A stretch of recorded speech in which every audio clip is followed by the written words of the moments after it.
Hello, this is Eastern Europe Review, a joint production of BELSAT and TVP World with reports and analysis from Ukraine, Belarus and Russia. I'm Alexandra Shapolina and these are the main stories.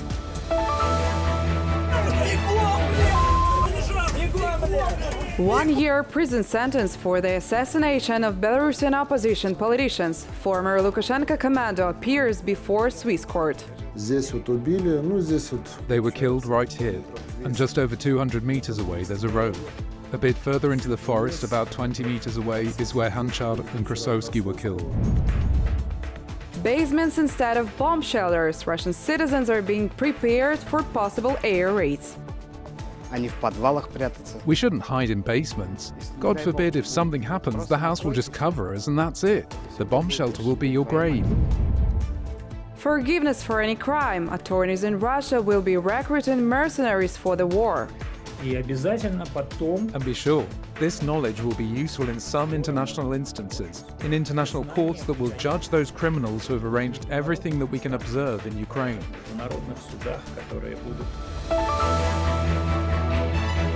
For the first time, a trial will be held in the case of high-profile political murders at the beginning of Alexander Lukashenka's political career.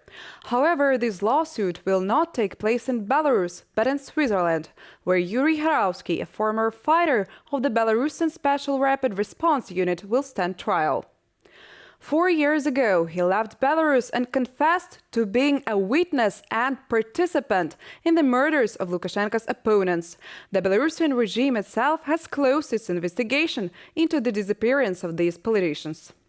The trial of Yuri Harovsky, a former fighter of the Belarusian Special Rapid Response Unit, is scheduled to take place in Switzerland. 4 years ago, Harovsky left Belarus and confessed to the German broadcaster Deutsche Welle that in 1999 he had participated in the kidnapping of 3 Belarusian oppositionists and had witnessed the murder of one of them.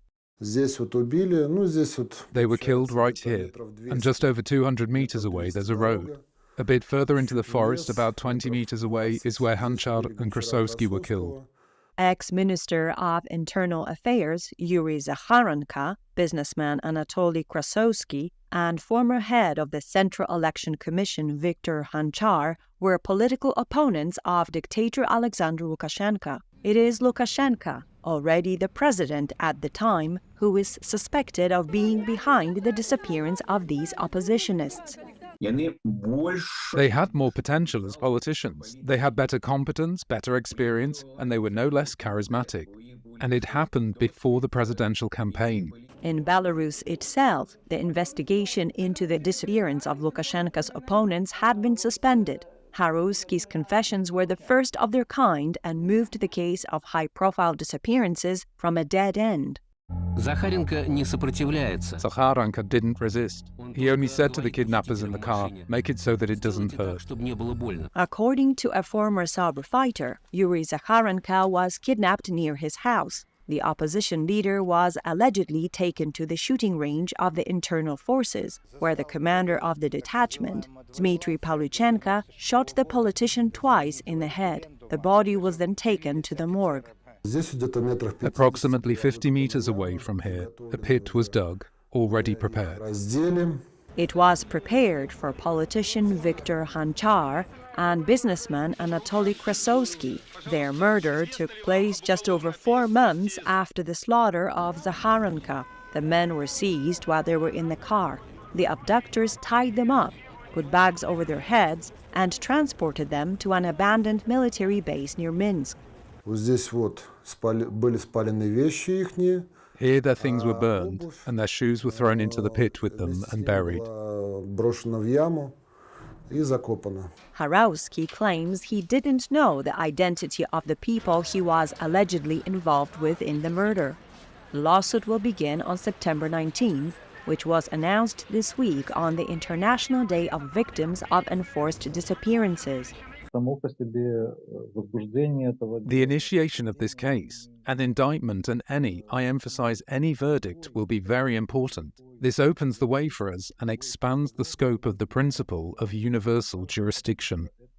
Human rights activists hope that following the example of the trial against Harausky, those responsible for torture and inhumane treatment of Belarusians in 2020 and beyond will be brought to justice. Currently, there is no evidence linking the former SOBR fighter to the murders of oppositionists. The Swiss prosecutor's office has requested a 1-year imprisonment term and 2 years of probation for Yuri Harausky. Russian regions are preparing for the possibility of war reaching their territories. Authorities are urgently instructing residents of apartment buildings to vacate their basements. At the same time, experts point out that in the event of an air raid, the basements of old houses will not provide protection. Instead, they could become mass graves. Most of the dedicated protective structures were constructed during the Soviet era and now belong to private owners or have been abandoned for a long time. There are potatoes, carrots, beets, all winter clothes are stored here, including children's shoes. Klara Hismatulina is a resident of the small village of Biryuli in the Republic of Tatarstan, located in the central part of the European region of Russia. She displays her shelves in the basement of an old 5-story building, a common feature among the village's residents. In Russia, basement rooms are generally not designed for storage, as both the law and the original building plans prohibit it. However, due to the limitations of small Soviet apartments, which are not designed for rural families, people who preserve their own food supplies for the winter often have to use cellars for storage. The unexpected demand from the authorities has taken the residents by surprise. Authorities told us to get everything out of the cellars, clear out and keep the doors open, just in case. Local authorities claim that the cellars should be used as bomb shelters, although they were not originally designed for this purpose. Officials in Tatarstan fear that war is approaching near their land, even though the front line is more than 1,000 kilometers away. Another problem is that local residents are uncertain about how they will be alerted to danger. The street loudspeakers were removed years ago, and the alarm siren on the roof of the village administration building has deteriorated due to rust. As I understand it, a bomb shelter should be a separate structure. It should be an underground bunker. As far as I know, in the city of Yoshkar-Ola, there is such a facility that is specifically equipped. We shouldn't hide in basements. God forbid if something happens, the house will just cover us and that's it. The bomb shelter will be your grave. Officials are announcing the conversion of residential building basements into bomb shelters across the country. Here is an example of what such a shelter looks like in Belgorod, a city bordering Ukraine that occasionally experiences shelling. However, residents are not accustomed to seeking shelter in these facilities. Instead of residents seeking shelter from shelling, homeless individuals have squatted in these 24-hour open spaces. It is necessary to have a certain number of bomb shelters. Another thing is that in the 1990s we sold them off. At that time, everyone was in favor of peace and didn't see us being dragged into a trap. While the Americans were waging wars of aggression, we sold off everything. No one knows exactly how many real bomb shelters are there in Russia. The latest audit data from the accounts chamber dates back to 2016, when it was reported that there were more than 16,000 underground civil defense facilities. Auditors concluded that 95% of them were unusable. Given Russia's financial constraints, especially under sanctions, restoring thousands of old bomb shelters, let alone building new ones, appears futile.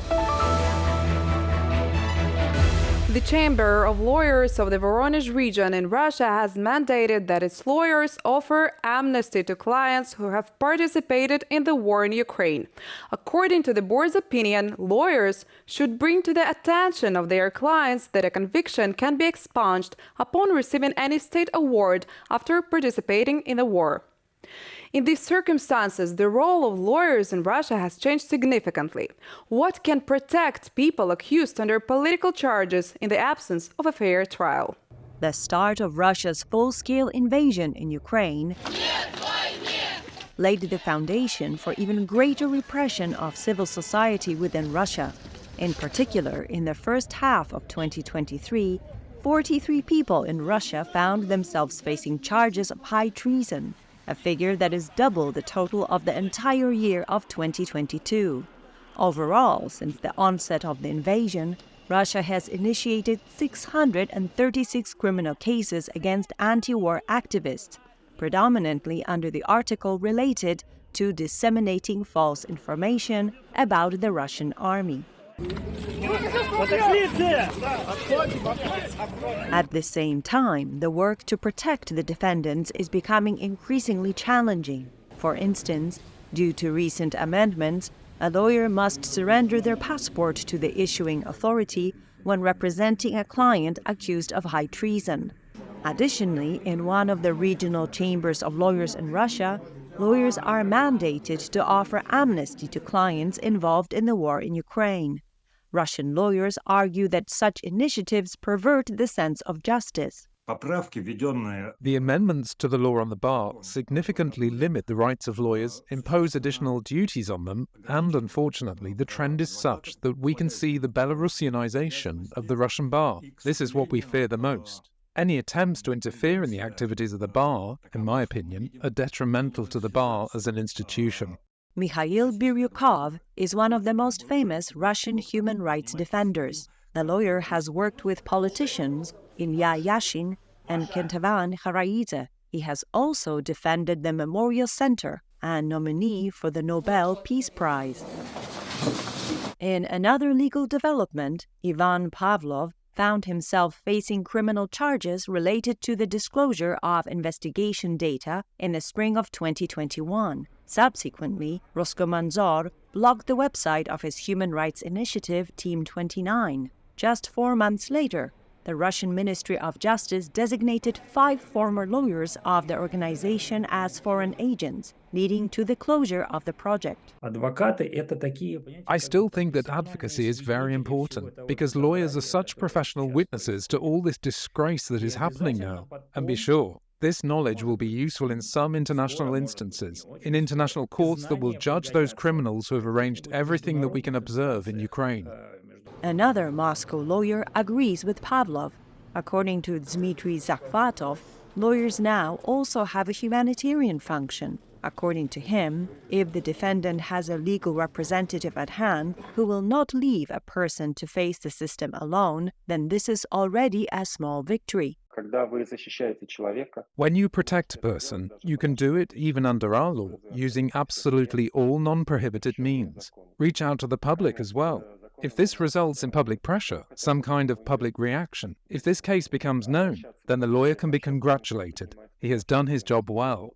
Publicity cannot guarantee a fair hearing. It cannot help to avoid an unjust prison term, but it can save a defendant's life. In cases where public attention is involved, special forces tend to exercise more caution. For example, when it comes to the use of torture. Even in a situation where the law works in favor of the authorities and there is no independent court, a person should not be left alone with the system, and a lawyer can minimize the likelihood of a violation of the rights of the accused by law enforcement and investigating authorities. Where else can a lawyer be if not in a lawsuit with his clients? If all lawyers who are under pressure to some extent leave the country, there will generally be no people left here who can fully and professionally defend their clients.